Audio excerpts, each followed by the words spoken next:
ಮೊನ್ನೆ auto driver ಇದು problem ಆದಾಗ ಪೆಟ್ರೋಲ್ ಡೀಸೆಲ್ ಅವ್ರ ಗ್ಯಾಸ್ ಪ್ರಾಬ್ಲಮ್ ಆದಾಗ ಹೆಂಗ್ ನಿಂತಿದ್ರು? Yes sir. ಕಿಲೋಮೀಟರ್ ಗಟ್ಟಲೆ ಏನ್ ಡಿಸಿಪ್ಲಿನ್, ಯಾವ ಜಪಾನ್ ಅಲ್ಲ ಯಾವ ಇದ್ರಲ್ಲೂ ನೋಡಕ್ಕಾಗಲ್ಲ.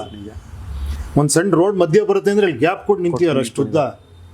ಎಷ್ಟು ಬದುಕಿಗೆ ಪ್ರಾಬ್ಲಮ್ ಇದೆ. ಹೌದು ಸರ್, ಹೌದು. ಅಲ್ವಾ? ನಾನ್ ಮುಂದೆ ಹೋಗ್ಬಿಡ್ತೀನಿ, ನನ್ ಪ್ರಾಬ್ಲಮ್ ಇದೆ. ಯಾರು ಇಲ್ಲ ನೋಡಿ, ಅವ್ನು ನಿಂತಿಯಲ್ಲ, ಅವ್ನು ಹೋಗ್ಲಿ, ಒಂದಿನ ಆಗ್ಲಿ ನಿಂತಿದ್ರು. ನಿಂತಿದ್ದಾನೆ. ವಿಚಾರವಂತಿಕೆ ಅಲ್ಲಿದೆ.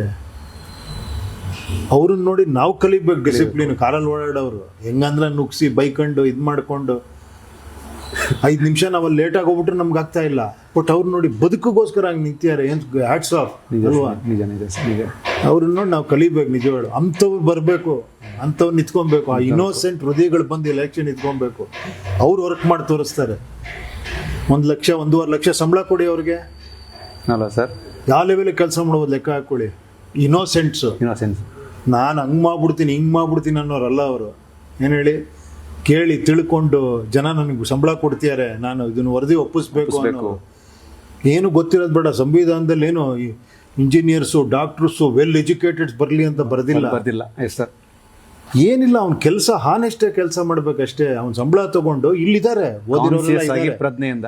ಪಾಪ ನನ್ಗೆ ಗೊತ್ತಾಗಲ್ಲಪ್ಪ ಅದೇನು ಹೇಳ್ಬಾ, ಅದೇನೋ ಬಡ್ಜೆಟ್ ಇಲ್ಲ ಅಂತೆಲ್ಲ ಅವ್ನು ಕರೀರಿ. ಅಲ್ಲಿರೋರು ಇರ್ತಾರಲ್ಲ ಬ್ಯೂರೋ ಮಾಸ್ಟರ್ ಪೀಸ್ ಇರ್ತಾರೆ.